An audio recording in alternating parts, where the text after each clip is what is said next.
যারা জালেম হবে এদের জন্য নেতৃত্ব দেওয়া জায়েজ নেই। সূরা বাকারা 124 নম্বর আয়াতের মাঝের অংশে আছে, ক্বালা ইন্নী জাইলুকা লিন-নাসি ইমামা।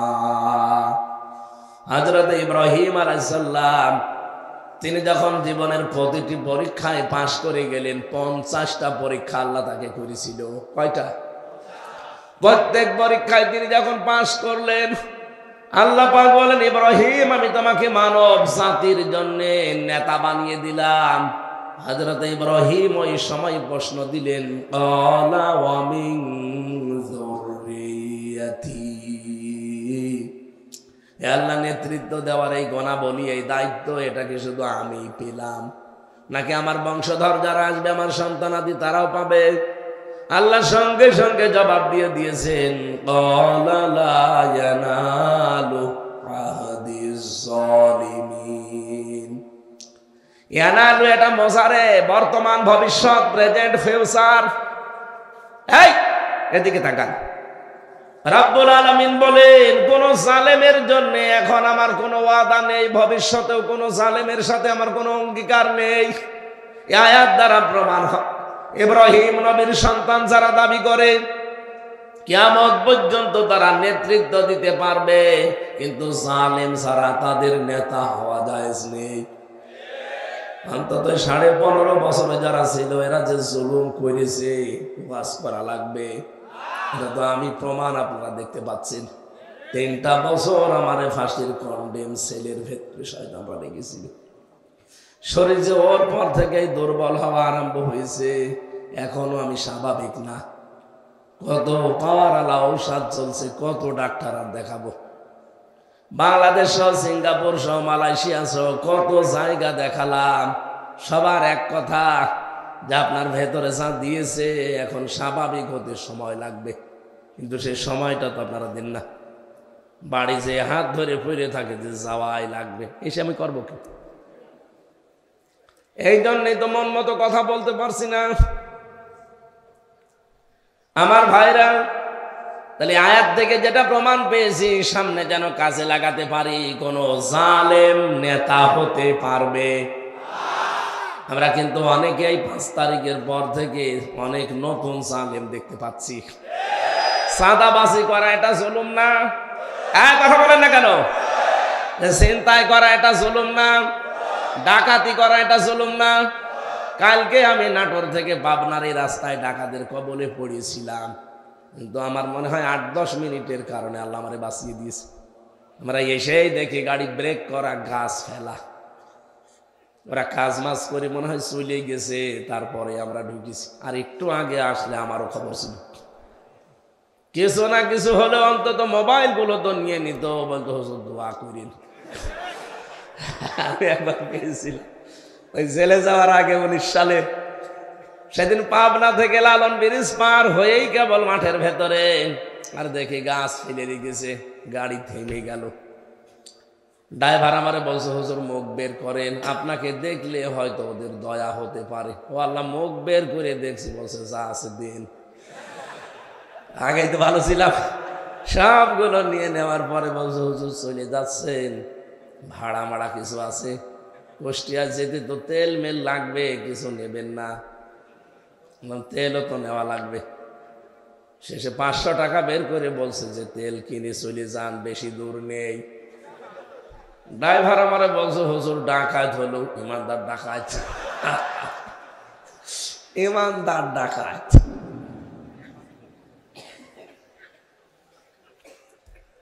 জুলুম বন্ধ করা লাগবে, নাই তো আপনি সামনে নেতৃত্বে আসতে পারবেন না। অন্তত এদেশের মুসলমান আপনাকে গ্রহণ করবে না। যদি কথা বুঝে হ্যাঁ বা না বলেন আলহামদুলিল্লাহ, আর না বুঝে আন্দাজে যদি ছাগলের 3 নাম্বার বাচ্চার মতো হা বলেছিলাম, ওই 2টা তো দুধ খেয়ে লাফাচ্ছে, আর একটা আন্দাজে লাফায়। কি 2টা দুধ এখনো খাতে পারলি না, লাফাস? ওদের দেখা দেখি লাফাচ্ছে। আমরা জানি এমন হয় না যায়। সামনে কোন জালেম নেতৃত্বে আসতে পারবে, গ্রহণ করব আমরা। 4 নাম্বারটা বলি, এটা আবার রাগ করবেন না তো? আমি পড়ে এসেছি, এই জন্য বলছি। মানবেন না মানবেন ওটা আপনার বিবেকের বিষয়, আমার বলতে বাধা নেই, আমি বলবো। আপনি মানা করলেও আমি বলবো। এটা সূরা নিসা 5 নম্বর পারার 2 নম্বর পৃষ্ঠার 11 নম্বর লাইনের 34 নম্বর আয়াতে পাবেন। আর রিজালু কাওয়ামুনা আলান নিসা। রব্বুল আলামিন বলেন, নেতৃত্বে আসবে যারা, তারা পুরুষ হওয়া লাগবে, মহিলা নেতা হতে পারবে না। লা ইউফলিহা কওমুন, নবীজির হাদিস হচ্ছে লা ইউফলিহা কওমুন। ইউফলিহ এটা মজারে, বর্তমান ভবিষ্যৎ, প্রেজেন্ট ফিউচার। মজারের আগে যদি লান আসে, বাংলা অর্থ দাঁড়ায় জীবনেও হবে না। গ্যারান্টি কিন্তু হামজা দেয়নি, দিয়েছে রাসূলুল্লাহ। তার জীবনে কোনোদিন মিথ্যা পাওয়া গেছে? সেই রাসূলুল্লাহ বলেন, লা ইউফলিহা কওমুন, ওই জাতি কখনোই সফল হতে পারে না যে জাতির দায়িত্বে আছে কোনো মহিলা। আমার মনে হয় এই 54 বছরে আমরা সফল হতে না পারার পেছনে এইটাও একটা কারণ। আমেরিকাকে অনেকে আমরা চর্মচোখে সফল দেখি, ওরা সাথে মাতাল হলো, তাহলে ঠিক আছে। ট্রাম্পের মতো একজনকে ওরা বানিয়েছে, কিন্তু কমলা হ্যারিসকে দায়িত্ব দেয়নি।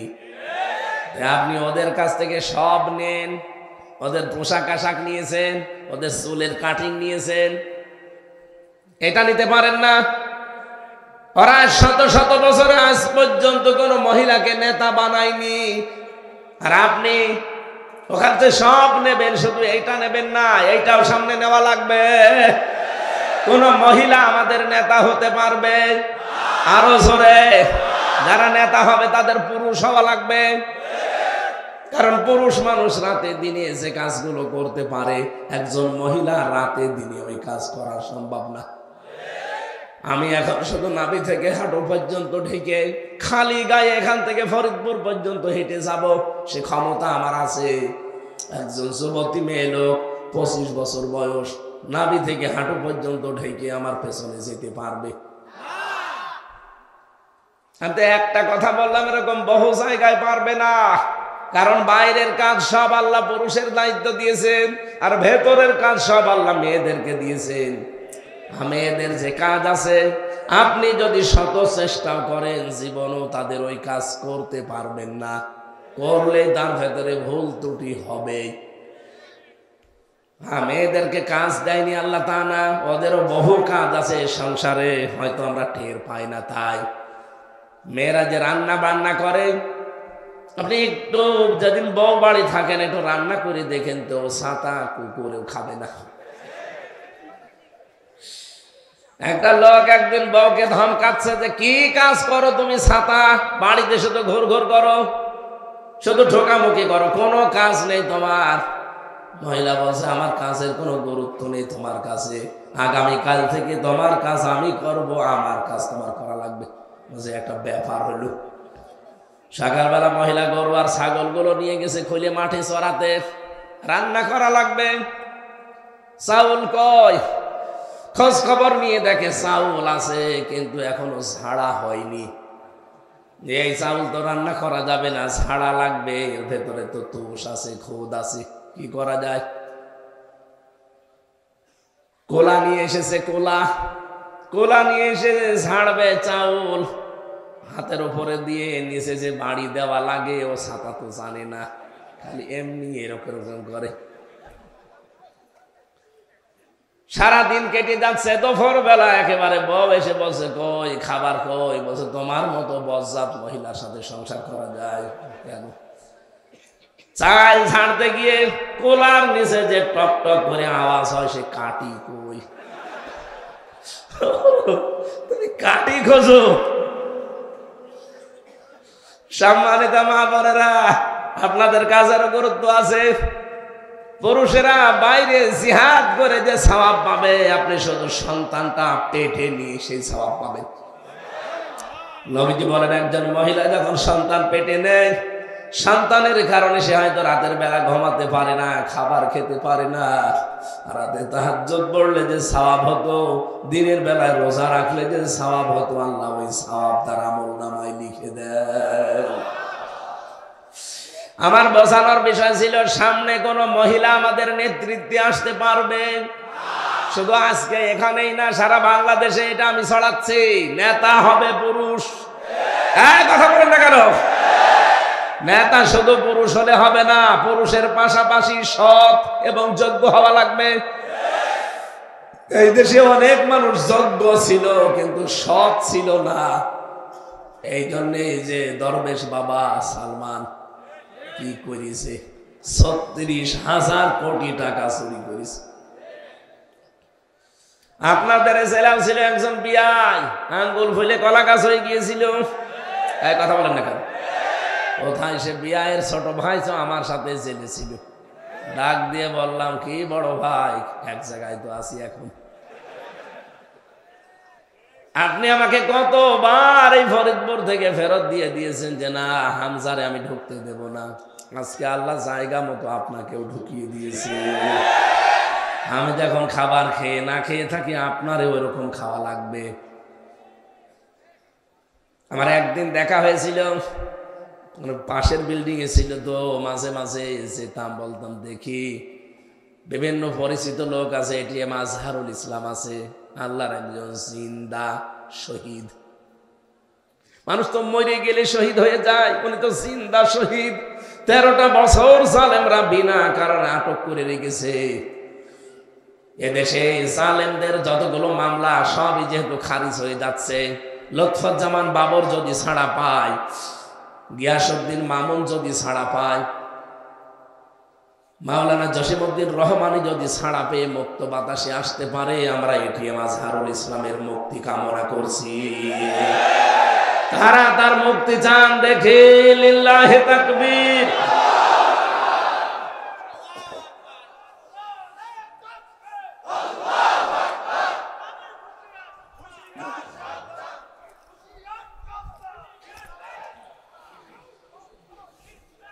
আলহামদুলিল্লাহ। যে কয়টা বললাম, এই কয়টা যদি সামনে আপনি নিয়ে আসতে পারেন, আল্লাহ রাব্বুল আলামিন আমাদেরকে যে কাঙ্ক্ষিত কল্যাণময় রাষ্ট্রের ঘোষণা দিতে যাচ্ছেন, আমরা এবার সেদিকে প্রবেশ করছি। 1 নম্বরে রসুলের প্রতি আমাদের দায়িত্ব বা কাজ হচ্ছে তার প্রতি জিকির করা, না তার প্রতি দরুদ পড়া। সুতরাং নেতা যাদের ঠিক নেই, এই গুণাবলী যাদের ভেতরে পাবেন, পেছন থেকে ছুটে আসেন। এগুলোর বাইরে যাদের গুণাবলী হবে, 5টি তাকে নেতা আপনাকে মানা লাগবে। সাল্লু আলাইহি ওয়া সাল্লিমু তাসলিমা, তাহলে আপনার দরুদ কবুল হবে। আমি আশা করি বোঝাতে পেরেছি। এরপরও যদি কেউ না বোঝার ভান করে থাকে, এদিকে আসেন, কানের নিচে এমন সরে 2টা দেব, সব টের পেয়ে যাবে। আজকে আমার তেলাওয়াতকৃত আয়াত আপনারা দেখেছেন, সূরা বানী ইসরাইল থেকে আমরা পড়েছি। বিশ্বনবী মুহাম্মদুর রাসূলুল্লাহকে এই ধলির ধরা থেকে আল্লাহ যখন নিয়ে গেলেন, বিভিন্ন জিনিস তাকে দেখাচ্ছিলেন। তাফসীর থেকে আমি 27টা জিনিসের নাম পেয়েছি। আজকে দিনের বেলা যেখানে ছিল বোয়ালমারি স্টেডিয়াম ময়দানে, আমি পয়েন্ট আকারে কয়েকটা ওখানে বলেছিলামও। তাকে আল্লাহ মিজানের পাল্লা দেখিয়েছেন। কিসের পাল্লা? হাউজে কাউসার দেখিয়েছেন, পুলসিরাত দেখিয়েছেন। আল্লাহ পাক বলেন, ওয়া ইম মিনকুম ইল্লা ওয়ারিদুহা কানা আলা রাব্বিকা হাতমান মাকদিয়্যা সুম্মা নুনাজ্জিল্লাযীনা তাকাও ওয়া নাযারুজ যালিমিনা ফিহা জিসিয়্যা। সূরা মারইয়াম 16 নম্বর পারা 9 নম্বর পৃষ্ঠা 9 নম্বর লাইনে আছে 72, 71, 72 নম্বর আয়াত। আল্লাহ পাক বলেন, পুলসিরাতে যে দেখতে পাচ্ছেন 30,000 বছরের রাস্তা, উঠবে মানুষ 10,000 বছর, সরাসরি যাবে 10,000 বছর, আবার নামবে 10,000 বছর। যদি এই ব্রিজের মতো হতো, পদ্মা সেতু না, চুলের মতো চিকন হবে, হীরার মতো ধার হবে। আল্লাহ বলেন এর উপর দিয়ে আমি মানুষকে পার হওয়ার জন্য আদেশ দেব, গুনাহগার যারা সব কেটে কেটে জাহান্নামে পড়ে যাবে, কারণ এটা জাহান্নামের উপর দিয়ে। কিন্তু মানুষ যদি তাকওয়া অর্জন করে, আমি আল্লাহ পাক তাকে ওই জায়গা থেকে বাঁচিয়ে জান্নাতে পৌঁছিয়ে দেব। জীবনের আসল সফলতা কিন্তু এই জায়গায়। আল্লাহ রাব্বুল আলামিন বলেন, কুল্লু নাফসিন যায়িকাতুল মাউত ওয়া ইন্নামা তুওয়াফাউনা উজুরাকুম ইয়াওমাল কিয়ামাহ ফামান যুহজিহা আনিন নার ওয়া উদখিলাল জান্নাতা ফাকাদ ফাজ ওয়া মাল হায়াতুদ দুনিয়া ইল্লা মাতাউল গুরুর। এই পৃথিবীতে যে জন্ম নিয়েছে তার মরা লাগবেই। কিয়ামতের দিন আমি মিজানের পাল্লার কাছে পরিমাপ করে গুরুত্বের ভিত্তিতে মাপ দিয়ে তার উজরতটা, পারিশ্রমিকটা পরিপূর্ণ করে দেব। ওই লোকটার জীবন তো সফল হয়ে যাবে, যাকে জাহান্নামের আগুন থেকে আমি আল্লাহ বাঁচিয়ে জান্নাতি বলে ঘোষণা দিয়ে দেব। পৃথিবীর মানুষেরা, দুনিয়ার জীবনটা কিন্তু খেলাধুলা, রং তামাশা আর ধোঁকা ছাড়া আর কিছু না। কি বলছে? এই জন্য এই পরীক্ষা যেহেতু সামনে আমাদের আছে, এর প্রথম অর্থ পাবেন এইটা। দ্বিতীয় একটা অর্থ পেয়েছি, রব্বুল আলামিন বলেন আস্তে আস্তে দুনিয়ার জীবনে আমি যাকে জাহান্নামের কাজগুলো ছেড়ে দেওয়ার সুযোগ দান করি, আস্তে আস্তে জান্নাতের কাজগুলো করার তৌফিক দেয়, এই লোকটার জীবন সফল। আগে হয়তো উলঙ্গ নাচ দেখতেন, ভালোই লাগতো, এখন হয়তো আস্তে আস্তে ঘৃণা তৈরি হয়েছে ওর উপরে। ওগুলো মনে আসলে আপনার ঘৃণা লাগে। পায়খানা দেখলে যেমন ঘৃণা করেন, উলঙ্গ নাচ দেখলে, অর্ধ উলঙ্গ নাচ দেখলে আপনার কাছে ঘৃণা লাগে। জিকির করতে আগে ভালো লাগতো না, জিকির করলে এখন মনের ভেতরে আলাদা শান্তি পান। আপনি বুঝবেন আপনাকে আল্লাহ জাহান্নামের কাছ থেকে আস্তে আস্তে জান্নাতের দিকে এগিয়ে দিচ্ছে। এ সুযোগ যদি আপনি কাজে না লাগান, আপনি কিন্তু ব্যর্থ হয়ে যাবেন। আমাল হায়াতুদ দুনিয়া ইল্লা মাতাউল গুরুর। পৃথিবীর এই জমিনটা আমাদের জন্য একটা ধোঁকা। আপনার মা বাবা এটা ধোঁকা। আজকে আমার এক দাদা মারা গেছে, চাচাতো দাদা, ভালো মানুষ, ঘুমিয়েছে, ছেলে মেয়ে জামাইয়ের সাথে কথা বলে সকালে দেখে মরে গেছে। অল্প বয়স, বেশি না, 60-65 বছর বয়স হবে, মরে গেল। কোনো দিন লোকটা অন্তত ওই দিনের জন্য ভাবে না যে সকালে আমি হার উঠবো না, এটাই আমার শেষ ঘুম। ফরিদপুরবাসী, আমি আমার ইমান থেকে বলছি, মা বাবাও কিন্তু ধোঁকা। স্ত্রী, সন্তান, জমি জায়গা, প্রভাব প্রতিপত্তি, পৃথিবীতে যা আল্লাহ মানুষকে দিয়েছেন সব ধোঁকা। আপনি খালি চোখটা বন্ধ করে দেখেন ধোঁকা কেমন, সব টের পাবেন। এই জন্য কোরআনে কারিমে আল্লাহ টানিয়েছেন, ইয়া আইয়ুহাল্লাযীনা আমানু লা তুলহিকুম আমওয়ালুকুম ওয়ালা আওলাদুকুম আন যিকরিল্লাহ ওয়া মান ইয়াফআল যালিকা ফাউলাইকা হুমুল খাসিরুন। হে ঈমানদারেরা, তোমাদের সন্তান আদি, তোমাদের সম্পদ আদি, এগুলো যেন আল্লাহর জিকির থেকে তোমাদেরকে গাফেল করে, অমনোযোগী করে না রাখে। যদি কেউ গাফেল হয়ে যাও, আমি আল্লাহর জিকির থেকে যদি দূরে সরে যাও, তাদেরকে আমি আল্লাহ বললাম তারা ক্ষতিগ্রস্ত। বলেন নাউজুবিল্লাহ। আমি আমার নিজের দিকে তাকিয়ে একটা কথা বলছি, এদিকে তাকান। এই যে ধোঁকা, এই শব্দটা পড়ার পর থেকে আমি চিন্তা করেছিলাম যে মা বাবা এটা ধোঁকা হয় কি করে। এত ভালোবাসা দেয় তারা আমাদেরকে, স্ত্রী এত মহব্বত করে, এত প্রেম মায়ালোভ করে, সে আবার ধোঁকা হয় কি করে। সন্তানাদি, আমার তো 3টা মেয়ে আল্লাহ দিয়েছেন, এরা ধোঁকা হয় কি করে। আয়াত মনে হয় ঠিক না। পরবর্তীতে দেখি আমার পূর্বপুরুষদের দিকে তাকালাম। আমি আমার বাবা রিয়াজউদ্দিন, তার বাবা জাহান আলী, তার বাবা নমাজ আলী, এরপরে আমি আর চিনি না। এই 3 পুরুষের পরে আমার আর জানা নেই। সত্যি বলছেন, আর চিনি না। এখন বলেন তো, 3 পুরুষের উপরে নমাজ আলীর বাবা যিনি কে, আমি তো জানি না। এই লোকটা খুব বেশি হলেও 100 বছর আগে মারা গেছে। কত বলেন বলেন? 100 বছর আগে যেই লোকটা মরে গেল, এই লোকটা যদি এখন কুষ্টিয়ার আমার যেখানে বাড়ি এই বাড়িতে এসে বলে এই 2 তলা বাড়ি আমার, এই ভিটা আমি কিনেছিলাম, আমি নমাজ আলীর বাবা, ওর দাঁত মুখ থাকবে? সব ফেলে দেব না? কিসের নমাজ আলীর বাপ আপনি? আমি তো নমাজ আলীকে চিনি না, আর আপনি এসেছেন নমাজ আলীর বাপ। আপনার যদি থাকার জায়গা না থাকে, কুষ্টিয়ার বড় মসজিদ খোলা আছে, রাতের বেলা ওখানে থাকেন, সকালবেলা কেটে পড়বেন। আল্লাহ যে বলেছিলেন মাতাউল গুরুর, দুনিয়ার জীবন ধোঁকা, আমি একেবারে বাস্তব বলছি। এইটা কথা বলে না কারো। আমিও যদি সত্যি 100 বছর পরে আবার এই ফরিদপুরে ফিরে আসি, যদি বলি এই বাড়ি আমার, এই ভিটা আমি কিনেছিলাম, ওই সময় যারা এখানে বসবাস করবে তারা আমারে চিনতে পারবে? আর যদি চেনেও উঠতে দেবে? কার জন্য কি করে যাচ্ছেন একটু বিবেককে প্রশ্ন করতে পারেন না? যে 100 বছর মাত্র, এরপরে ফিরে আসলে আমার নিজের কেনা এই জায়গায় এই ভিটা আমারে উঠতেই দেবে না। এর জন্য যদি এখন আমি আমার আখিরাতটা নষ্ট করে ফেলি, আপনার অবৈধ কামাই, অবৈধ ইনকাম ভোগ করার জন্য আপনার স্ত্রী, আপনার ছেলে মেয়ে, আপনার মা বাবা, ওরা কিন্তু 2 পায়ে খাড়া আছে যা করেন, কিন্তু এর দ্বারা যে গুনাহ হবে, পাপ হবে, একটা পাপও আপনার বউ, আপনার মা বাবাও নিতে রাজি। কথা বলে না কেন? এই জন্য আমরা যেন পাগলামি না করি। আমি সহ যারা এসেছি এখন এই দুনিয়ার জীবন সম্পর্কে আমরা যেন বুঝতে পারি। আল্লাহ যেহেতু বললেন ধোঁকা, অবশ্যই এখানে কোনো কারণ আছে। কথা বলে না কেন? আল্লাহ আমাকে বোঝার তৌফিক সবাইকে দান করেন, বলেন আমিন।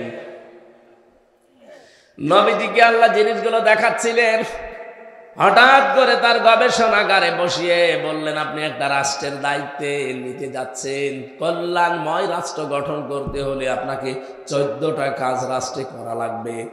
যান, আপনি এবার দুনিয়ায় ফিরে যান। ওয়াকাদা রাব্বুকা আল্লা তা'বুদু ইল্লা ইয়্যাহু ওয়া বিল ওয়ালিদাইনি ইহসানা। হে নবী, আপনি দুনিয়ায় ফিরে যান, আপনি জাতির লোককে ডাকবেন, পৃথিবীর মানুষকে বলবেন যে আল্লাহ ফয়সালা দিয়ে দিয়েছেন। এই ফয়সালা দিয়েছে কে? আল্লাহ ফয়সালা দিয়েছেন, রায় দিয়েছেন, সিদ্ধান্ত জানিয়েছেন যে আল্লাহ ছাড়া কারো ইবাদত করা যাবে না। সুতরাং এইটা এখন বাংলাদেশে প্রচার বেশি করা দরকার। এই রজব মাসে অন্যান্য ধর্মের যারা আছেন সবাইকে আমরা আহ্বান জানাচ্ছি, قُلْ يَا أَهْلَ الْكِتَابِ تَعَالَوْا إِلَى كَلِمَةٍ سَوَاءٍ بَيْنَنَا وَبَيْنَكُمْ أَلَّا نَعْبُدَ إِلَّا اللَّهَ وَلَا نُشْرِكَ بِهِ شَيْئًا وَلَا يَتَّخِذَ بَعْضُنَا بَعْضًا أَرْبَابًا مِّن دُونِ اللَّهِ। হে নবী, আপনি ডাক দেন ওদেরকে, ইহুদি খ্রিস্টান যারা কিতাব পেয়েছে, আহলে কিতাব, ওদেরকে বলেন আসো, তোমাদের ভেতরে আমাদের ভেতরে যেই কয়টা জিনিসের মিল আছে, অন্তত সেই কয়টা জিনিস আমরা একসাথে করি। তোমরাও ইবাদত বন্দেগী করো, আমরাও করছি। আমরা এমন আল্লাহর ইবাদত করব যার সাথে শরীক করা যাবে না, এবং আল্লাহ বাদে আমরা রব হিসাবে, আইনদাতা হিসাবে আর কাউকে মানব না। এই কথার উপরে আমরা আসো সব একমত হই। আমার মনে হয় সেই সময় এখন বাংলাদেশে চলছে। আপনারা দেখতে পাচ্ছেন সারা দেশে আমিরে জামাত ডক্টর শফিকুর রহমান হাফিজাহুল্লাহ, উনি যেখানেই যাচ্ছেন ওনার অনুষ্ঠানগুলোতে শুধু মুসলমান না, অনেকে হিন্দু পণ্ডিত, যারা পুরোহিত, ঠাকুর, খ্রিস্টান পর্যন্ত, আমি কয়েকদিন আগে দেখেছি রংপুরে, এরা পর্যন্ত এসে ইসলামের সৌন্দর্য বর্ণনা করছে। তারা এই সাক্ষ্য দিচ্ছে যে দেশে যদি কোরআনের বিধান চালু হয় আমরা সবচাইতে বেশি নিরাপদে থাকব। সুতরাং আমাদের সবার উচিত এই রজব মাসে দল, মত, জাতি, বর্ণ দেখা যাবে না। যে ধর্মের লোক আপনি হন, আপনি কিন্তু ইবাদত একজনের না একজনের করেনি। রব্বুল আলামিন বলেন, 1 নম্বরে তোমাদের নবীজির উপরে তোমাদের দায়িত্ব বা কাজ হচ্ছে দরুদ পড়বা। কি পড়া? এখান থেকে একটা মাসলা বের হয়, দরুদ পড়া যাবে নবীজির প্রতি, যে নবীজির প্রতি নাম নিয়ে যারা জিকির বানিয়েছেন এটা করা যাবে না। কত মানুষ এখন নতুন নতুন জিকির বানিয়েছে। কি মাইক তো কি মাইক নিয়েছেন, সাউন্ড মন মতো হচ্ছে না ভাই, ঠিক করে কি করবে? এতক্ষণ এনারা কি করছিল?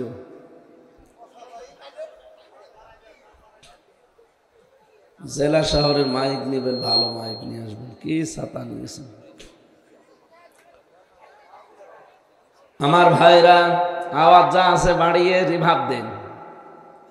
আর যদি না পারেন সামনে থেকে এরকম অনুষ্ঠানে আপনি মাইক দেবেন না, বুঝলেন?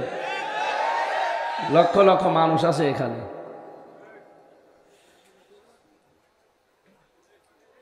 এই যে মাসলাটা বললাম, এখন থেকে আমরা যারা এটা শুনতে পাচ্ছি, যেহেতু এটা রেকর্ড হচ্ছে, সারা দুনিয়ায় ছড়াচ্ছে, পৃথিবীর মুসলিম ভাই আর বোনেরা, আমি নিজে দেখেছি অনেকে ইয়া রাসূলুল্লাহ ইয়া রাসূলুল্লাহ জিকির করছে। রাসূলুল্লাহর নামে কোনো জিকির আছে? বলেন। জিকির হবে শুধুমাত্র কার নামে? আল্লাযীনা আমানু ওয়া তাতমাইন্নু কুলুবুহুম বিযিকরিল্লাহ, আলা বিযিকরিল্লাহি তাতমাইন্নুল কুলুব। সূরা রাদের 28 নম্বর আয়াতে আল্লাহ জানিয়েছেন, যারা ঈমানদার তাদের অন্তরটা প্রশান্তি লাভ করবে আল্লাহর জিকিরে। কেন আল্লাহ বলতে পারতেন না তাদের অন্তর প্রশান্তি হবে রাসূলুল্লাহর জিকিরে? রাসূলুল্লাহর জিকিরে আমাদের অন্তর প্রশান্তি হবে না। আমাদের অন্তর প্রশান্তি লাভ করতে পারে শুধুমাত্র একমাত্র কেবলমাত্র কার জিকিরে? কিন্তু জিকিরটা হওয়া লাগবে সহি শুদ্ধ। এদেশে কত মানুষ তো জিকির করে, বিশেষ করে এই জেলায় বেশি। ইয়ালি বাবা, শালি বাবা, খাজা বাবা, দয়াল বাবা। আর এখানকার কিছু আল্লাহর ওলি আরো বিভিন্ন জায়গায় আছে, তারা আবার কেল্লা বাবা, ফতে বাবা। আমি যেগুলো বলছি প্রতিটি কথার পেছনে আমি দলিল বলছি, আপনি দরকার হয় রেকর্ডটা পরে শুনবেন। সূরা ফুরকান 19 নাম্বার পারার 4 নাম্বার পৃষ্ঠার 12 নাম্বার লাইনের 68 নাম্বার আয়াতের প্রথম অংশে আছে, ওয়াল্লাযীনা লা ইয়াদউনা মা'আল্লাহি ইলাহান আখার। রব্বুল আলামিন বলেন, আমি আল্লাহর সাথে অন্য কাউকে তারা ডাকে না। আপনি জিকির করতে হলে শুধুমাত্র কার নামে করতে পারেন? এমনকি আল্লাহর নামের সাথে অন্য কাউকে আপনি জড়িয়ে দিতে পারবেন না। এ নিষেধ কার? শুধু আল্লাহ নিষেধই করেননি, ইউদাআফু লাহুল আযাব। আল্লাহ বলেন, আমি ডবল শাস্তি দেব যারা দুনিয়াতে আমি আল্লাহর পাশাপাশি অন্য কোন নাম ধরে জিকির করে। সুতরাং আল্লাহ বাদে যদি কেউ ইয়ালি বাবা, খাজা বাবা, দয়াল বাবা, কেল্লা বাবা, ফতে বাবা বলে জিকির করেন, হয়তো মনে করছেন এ আর কি হবে না, ডবল শাস্তি হবে আপনার।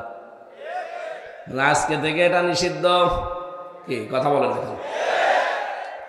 এমনকি আল্লাহর নামকে আপনি উলট পালট করে পরিবর্ধন করেও ডাকতে পারবেন না, বাড়া কমা না, যেভাবে আছে ওইভাবেই।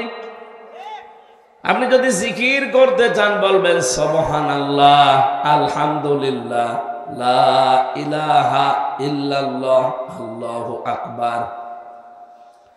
সূরা আরাফের 181 নাম্বার আয়াতে আল্লাহ জানিয়েছেন, রব্বুল আলামিন বলেন, ওয়ালিল্লাহিল আসমাউল হুসনা ফাদউহু বিহা ওয়া যারুল্লাযীনা ইউলহিদুনা ফি আসমাইহি সায়াজজাউনা মা কানু ইয়ামালুন। আরো অ্যাক্টিভ ভাবে শুনবেন। আল্লাহ পাক বলেন, আমার অনেক নাম আছে। আল্লাহর নাম আমরা সচরাচর 99টা জানি, কিন্তু আল্লাহর নাম আমি 5000 পেয়েছি।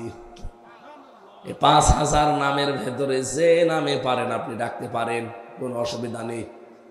কিন্তু সাবধান, আল্লাহর নামকে এলহাদ করবেন না।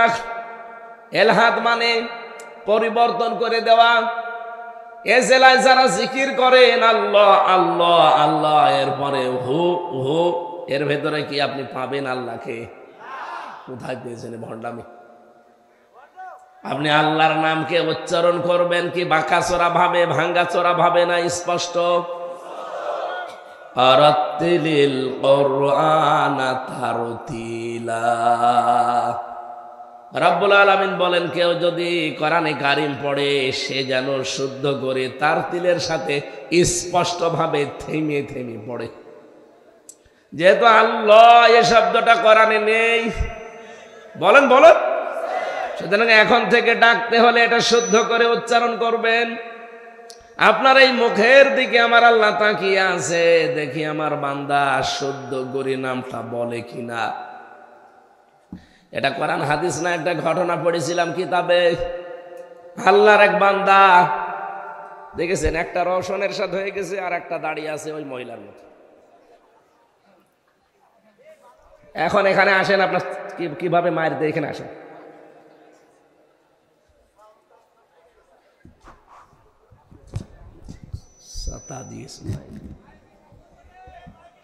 এখান থেকে দেন, রাত বাজে এখন 9:30, এখন ভণ্ডামি করতে আসছে।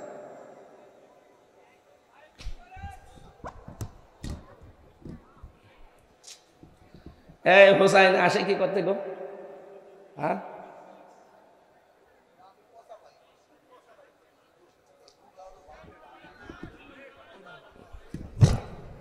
এটা লাগবে না, এটা বন্ধ করে দিন, এটা বন্ধ করে দিন, ওই একটা থাকলে হবে।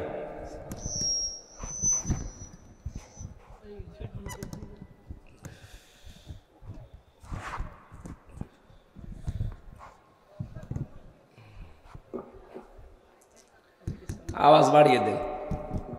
আর জীবনে যেন আমার কোনো মাহফিলে মাইক নেবেন না। আমি যদি শুনি যে এরকম কোনো মাইক নিয়েছেন, আমি কিন্তু পথ থেকে বাড়ি চলে যাব।